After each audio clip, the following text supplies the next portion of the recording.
I decided to visit my wife at her job as a CEO. At the entrance, there was a sign that said, "Authorized personnel only." When I told the guard I was the CEO's husband, he laughed and said, "Sir, I see her husband every day. There he is, coming out right now." So, I decided to play along. The security guard at Meridian Technologies laughed when I told him I was Lauren's husband. "Sir, I see her husband here every day. There he is right now, actually." He pointed toward the glass doors. A man in a charcoal Tom Ford suit was walking through the lobby. Early 40s, confident stride, expensive watch catching the afternoon light. The kind of guy who looked like he belonged on the cover of Forbes. "Mr. Sterling," the guard called out. "Your wife's still in her 3:00 meeting. Should be done in about 20. The man, Frank Sterling, according to his security badge, nodded and headed toward the elevator bank. He hadn't seen me yet. I was standing off to the side, holding a takeout bag from Osteria, Lauren's favorite Italian place downtown. My heart was doing something strange in my chest. Not racing, just stopping and starting, like a car engine misfiring. 28 years. I'd been married to Lauren for 28 years, and apparently she had another husband at work. Frank pressed the elevator button, pulled out his phone, started scrolling. Every instinct I had screamed at me to confront him, to walk over there and ask him what the hell he thought he was doing, calling himself my wife's husband, to make a scene, to demand answers. But something stopped me. Maybe it was the way the security guard had said it, so casual, so certain, like it was common knowledge, like everyone knew, everyone except me. "You know what?" I said to the guard, keeping my voice steady. "I think I have the wrong building. I'm looking for Gerald Pharmaceuticals, not Meridian Tech." The guard looked confused. "You said you were Mrs. Sterling's husband." I said I was a friend of the family. Gerald's my name. Must have gotten my wires crossed. I forced a laugh. "Been a long day." I set the takeout bag on the security desk. "Actually, could you make sure Lauren gets this? Just say Gerald dropped it off. Family friend." The guard shrugged. "Sure thing." I walked out before my legs could give out. I'd been married to Lauren since 1996. Met her when we were both 23. Me, fresh out of my accounting degree. Her finishing her MBA at Northwestern. She was brilliant, ambitious, the kind of woman who made plans in 5-year increments and actually followed through. I was the steady one, the practical one, the guy who managed our finances, kept our home running, made sure the bills were paid and the retirement accounts were funded. Lauren always said I was her foundation, that she could take risks in her career because she knew I'd keep everything stable at home. She'd climbed fast, director at 30, VP at 35, CEO of Meridian Technologies at 43, a tech company specializing in AI-driven logistics software. She'd turned it from a struggling startup into a $200 million operation in 8 years. I was proud of her. So damn proud. I'd supported every late night, every business trip, every weekend she spent reviewing financials instead of going to dinner with me. Because that's what you do when you love someone. You support their dreams. We didn't have kids. Lauren had never wanted them. Said they'd derail her career trajectory. I'd been disappointed at first, but I'd accepted it. Her career was her baby. I understood that. Or I thought I did. Now I was sitting in my car in the Meridian Technologies parking lot, hands gripping the steering wheel, trying to process what I'd just seen. Frank Sterling, Lauren's VP of operations. I'd met him exactly once at a company holiday party 2 years ago. Tall guy, charismatic. Lauren had introduced him as one of my rising stars and spent most of the evening talking shop with him while I made small talk with the other spouses. I'd thought nothing of it. Why would I? I trusted my wife. But the security guard had called him Mr. Sterling. Had said he saw Lauren's husband every day. Not boyfriend, not affair partner. Husband. I didn't go home right away. Couldn't face the empty house, the one I'd spent the day cleaning, the one where I'd made Lauren's favorite lasagna for dinner, the one where I'd been planning to surprise her with tickets to see Hamilton next month for our anniversary. Instead, I drove to a coffee shop 3 blocks away and sat in a corner booth with a black coffee I didn't drink. My phone buzzed at 6:47 p.m. "Lauren, working late again. Don't wait up. Love you." I stared at that message for a long time. Love you. Did she? Did she actually love me? Or was I just, the backup plan? The safety net? The guy who paid half the mortgage while she lived a double life? I typed and deleted a dozen responses before settling on, "Okay, there's lasagna in the fridge." 3 dots appeared, disappeared, appeared again. "You're the best. See you late tonight." I put my phone face down on the table and tried to breathe. Lauren came home at 11:23 p.m. I was in the living room pretending to read a book. Actually, I'd been staring at the same page for 3 hours. "Hey," she said, dropping her bag by the door. She looked tired, hair slightly mussed, lipstick faded. "How was your day?" I asked. My voice sounded normal. I was surprised by that. "Exhausting. Back-to-back meetings all afternoon. Board presentation at 4. Then Frank and I had to go through the Q3 projections." She headed to the kitchen. "Did you say there's lasagna?" "Yeah, in the fridge." I listened to her move around the kitchen, the microwave humming, the refrigerator opening and closing, the familiar sounds of my wife existing in our home. Our home. Was it even our home anymore? Or had that become a lie too? She came back with a plate of reheated lasagna and sat in the armchair across from me. "This is perfect. I'm starving. I actually stopped by your office today," I said casually. "Brought you lunch from Osteria." She paused, mid-bite, just for a second, a tiny hesitation that most people wouldn't notice. But I'd been been married to her for 28 years, I noticed. You did? I didn't get anything. I gave it to Frank Sterling. Figured he could pass it along. Oh, she took another bite, chewed, swallowed. He didn't mention it. Maybe it got lost in the shuffle. Busy day, you know. She was lying. Perfectly. Not a single crack in her composure. How is Frank? I asked. Nice guy? He's great. Best VP I've ever worked with. Really gets the vision, you know. We're in sync on pretty much everything. In sync. That's good. Important to have a strong working relationship. Absolutely. She smiled at me. The same smile I'd fallen in love with 28 years ago. Thanks for trying to bring me lunch, though. That was sweet. Anytime. We sat there for a while, her eating lasagna, me pretending to read, like a normal married couple on a Tuesday night. Except nothing was normal anymore. I waited until she was asleep. Lauren always slept deeply. Years of running on caffeine and adrenaline had trained her to shut down completely when she finally crashed. By midnight, she was out cold. I went to her study. The door was never locked. Why would it be? I was her husband. She trusted me. Her laptop was on the desk, closed but not locked. I knew her password, had known it for years. It was our wedding date, 061596. I opened the laptop, my hands shaking slightly, feeling like a criminal in my own home. Her email was already open, thousands of messages. I didn't know where to start, so I started with her calendar. The appointments looked normal at first glance, meetings, board calls, conferences, but then I started noticing patterns. Dinner with F, 7 outdoor p.m. at Il Posto. That was 2 weeks ago. Il Posto was a romantic Italian restaurant in the West Loop. Candlelit tables, live piano music, not a place you take your VP for a business dinner. Weekend retreat, Grand Geneva Resort scheduled for last month. I scrolled to the resort's website, $450 a night for the suites. Lauren had told me it was a women's leadership conference. I pulled up her credit card statements, found the charge for Grand Geneva, 2 rooms, both on the corporate card. No, wait, 1 room. The other charge was canceled. 1 room, 2 people. My stomach dropped. I kept digging, found more dinners, more trips, a pattern spanning back nearly 3 years, but it was all coded, all deniable. Business dinners, corporate retreats, team building exercises. Except Frank's name appeared on every single one. I closed the laptop and went to the bedroom, stood in the doorway watching Lauren sleep. She looked peaceful, innocent. I'd trusted her completely, never questioned, never doubted, and she'd been lying to me for 3 years. The next morning, I called in sick to work. First time in 6 years. I was a senior accountant at Monroe & Associates, a mid-sized firm in the Loop. Good job, stable, boring. The kind of career that pays the bills but doesn't make for interesting dinner party conversation. Lauren made 3 times what I made. I'd never resented that. Her success was our success, or so I'd thought. After Lauren left for work, kissing my forehead and telling me to feel better, I started really digging. I went through every drawer in her study, every file cabinet, every box in her closet, in the back of her jewelry drawer,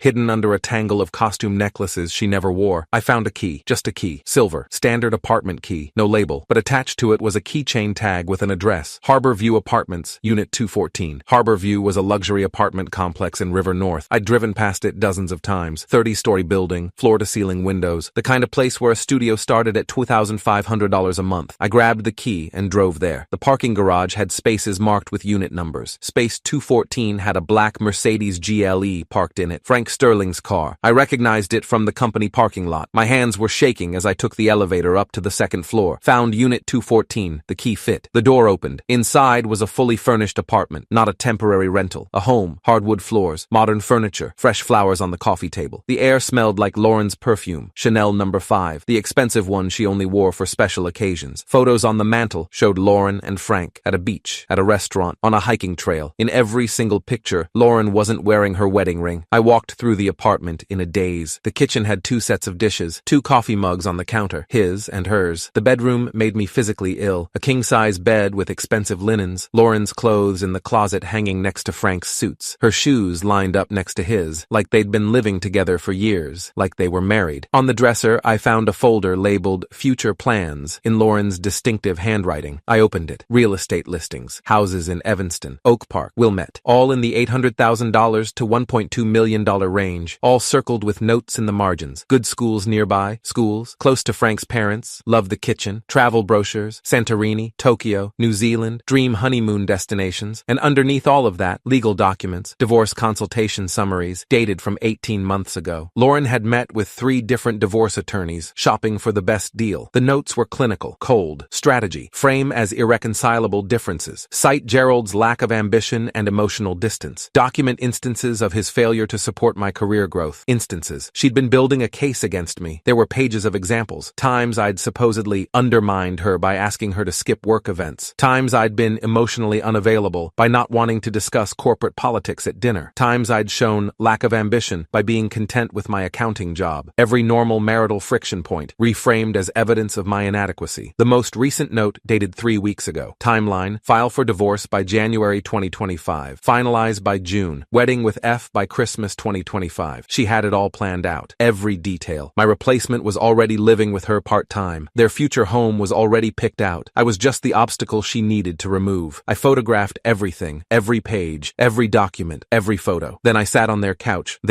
in their apartment, in their secret life, and tried to process the fact that my 28-year marriage had been a lie for at least 3 years. I went back to my car and just drove. No destination, just drove. My phone rang at 3:47 p.m. Lauren. I let it go to voicemail. She called again at 4:15 p.m., then 4:32 p.m., then sent a text. Where are you? Are you feeling better? I didn't respond. At 6 p.m., I pulled into a parking lot and finally listened to her voicemails. Hey honey, just checking in. Hope you're feeling better. Call me when you get this. Gerald. I'm getting worried. You're not answering. Are you okay? Seriously, where are you? I'm about to call hospitals. Please call me back. The concern in her voice sounded so real, so genuine. She was good, really good. I called her back. Oh, thank God, she answered immediately. Where have you been? I was so worried. Just drove around. Needed to clear my head. I'm fine. You scared me. Are you coming home? Home. What a joke. Yeah, I'll be there soon. Good. I'm leaving work early. I'll pick up Thai food on the way. Your favorite. My favorite. She still remembered my favorite food. Still pretended to care about the small details. Sounds good. Love you, she said. Yeah, I replied. You too. I hung up before she could hear the crack in my voice. That night, we ate Thai food at our dining room table. Lauren told me about her day. Some crisis with a client, a difficult board member, the usual corporate drama. I nodded in the right places, made appropriate comments, played the role of supportive husband, all while knowing that in a few months, she planned to divorce me and marry Frank Sterling. After dinner, she suggested we watch a movie. We settled on the couch, her head on my shoulder, just like we'd done 1,000 times before. Except now I could smell her perfume, the expensive one, and I knew she'd been at that apartment today, living her other life with her other husband. Gerald, she said, during a quiet moment in the movie. Yeah? Are we okay? You seem distant. Distant. That word from her notes. Part of her case against me. I'm fine, just not feeling great still. Okay, she squeezed my hand. Let me know if you need anything. I will. We finished the movie, went to bed. She fell asleep almost immediately, curled on her side. I lay awake until 3 a.m., staring at the ceiling, planning my next move. The next morning, I called in sick again. Lauren left for work at 7:15 a.m., kissing my forehead and telling me to rest. The second she was gone, I went back to her study. I'd been an accountant for 22 years. I knew how to find financial irregularities, and now that I knew what I was looking for, the pattern was obvious. Our joint checking account showed consistent deposits from both our paychecks. Mine, $6,200 monthly after taxes. Lauren's, roughly $11,000 monthly after taxes. But our expenses, mortgage, utilities, groceries, insurance, everything, came to about $8,500 monthly. We should have been saving about $8,700 a month. Over 3 years, that should be over $300,000 in savings. Our savings account had $47,000. Where had $250,000 gone? I pulled up Lauren's personal credit card. The one she claimed was for business expenses that get reimbursed. Harborview Apartments, $3,200 monthly rent for 3 years, $115,200. Furniture, $24,000 in purchases from West Elm, Pottery Barn, Crate and Barrel. Travel, $31,000 to various luxury destinations. Dining, hundreds of charges at expensive restaurants. She'd been funding her entire secret life with our joint money, my money. While I'd been eating leftovers and driving a 10-year-old Honda Civic, she'd been playing house with Frank Sterling in a $3,200 a month apartment using money I'd earned. I documented everything, downloaded 3 years of bank statements, credit card records, investment account transfers. Then I started looking at Meridian Technologies' corporate filings. This was where my accounting background really paid off. I knew how to read financial statements, how to spot irregularities, how to see the story behind the numbers, and the story was damning. Lauren had been restructuring the company, quietly, without board approval, to position Frank Sterling as her successor. She'd moved resources into his department, given him control over key accounts, positioned him for a promotion to COO, a position that didn't exist yet. She was building him a golden ladder to the top while making herself look like a kingmaker. But she'd done it by redirecting company resources without proper authorization, by making financial decisions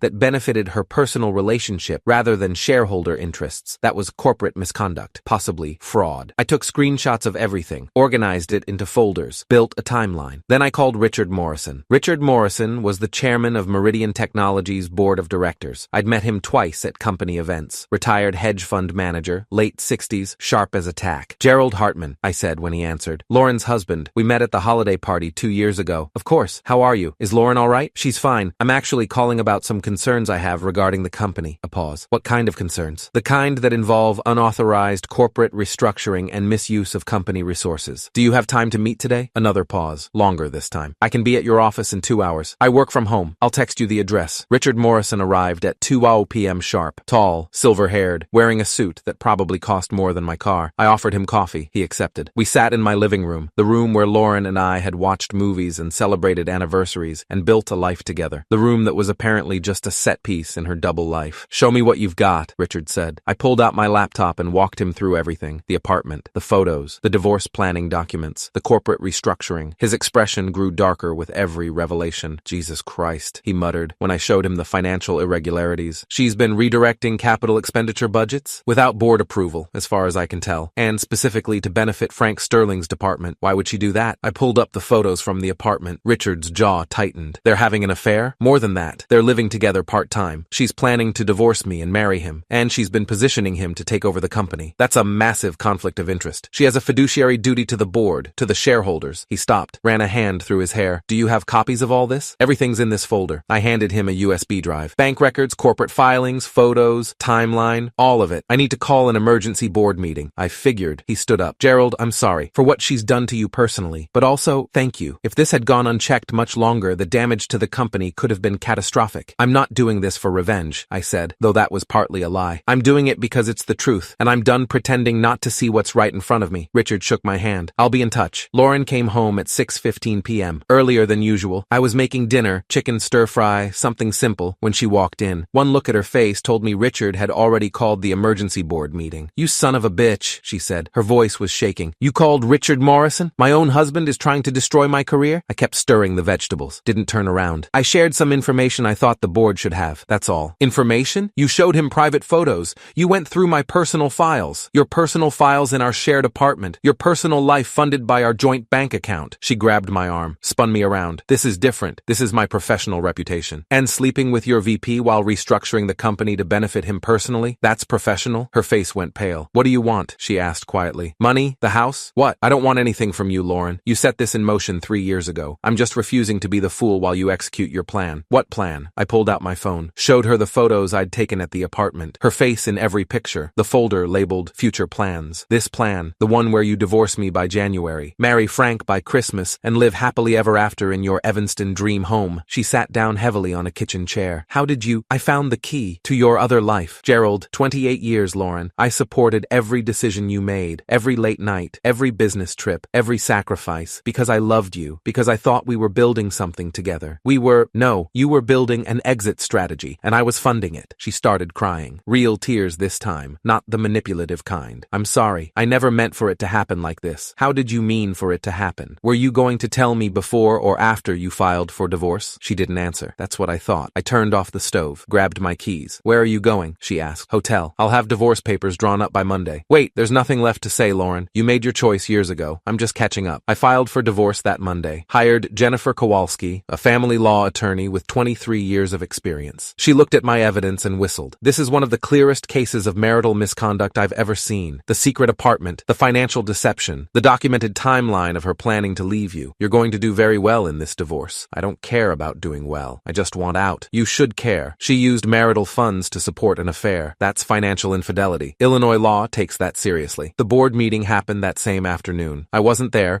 but Richard called me at 5:47 p.m. Frank Sterling has been terminated effective immediately. Lauren's on administrative probation. Her authority is severely restricted pending a full investigation. And the restructuring? Being reversed. We've hired a forensic accountant to do a complete audit. If we find she violated fiduciary duty or committed fraud, she could face criminal charges, not just termination. Jesus. She built this house of cards, Gerald. You just knocked it down. Lauren called me that night. I was in a Marriott near O'Hare, eating takeout Chinese and watching ESPN. You've destroyed everything, she said. She was crying. Frank lost his job. The board is investigating me. My career is over. How could you do this? How could I? My voice was ice. You spent 3 years planning my replacement. You stole $250,000 from our joint account to fund your affair. You committed corporate fraud to benefit your lover, and you're asking how I could do this? I was going to tell you. When? After you filed for divorce? After you married Frank by Christmas like you planned? Silence. You knew about that? I know everything, Lauren. The apartment, the lawyers, the timeline, the real estate listings, all of it. Please. Her voice broke. We can fix this. I'll end things with Frank. We can go to counseling. I'll do anything. Frank already lost his job because of you, and now you want to abandon him too? At least be consistent in who you betray. That's not fair. Fair? I laughed. It sounded bitter even to me. You want to talk about fair? You spent 28 years building my trust just so you could execute the perfect betrayal. You documented every small argument as evidence against me. You built a legal case while I was cooking dinner and doing laundry and supporting your career. I loved you. No, you loved what I provided. Stability, financial security, a foundation you could stand on while you built your empire. And the second you found someone who fit your life better, you started planning to trade me in. It wasn't like that. It was exactly like that. And you know what the worst part is? You were going to make me the villain. All those notes about my lack of ambition, my emotional distance, my failure to support your career. You were going to divorce me and make it my fault. She was sobbing now. Please, Gerald. 28 years. That has to mean something. It did. Past tense. You killed it when you got the key to apartment 214. I hung up. She tried calling back 6 times. I blocked her number. The divorce took 4 months. Lauren fought it initially, but Jennifer was right. The evidence was overwhelming. I got the house. She got to keep her car and her damaged reputation. The board investigation concluded that Lauren had violated her fiduciary duty by restructuring the company to benefit her personal relationship. She was forced to resign in March 2025. No golden parachute, no generous severance, just gone. Frank Sterling filed a lawsuit against both Lauren and Meridian Tech, claiming wrongful termination. It was dismissed. Turns out having an affair with your CEO and benefiting from unauthorized corporate restructuring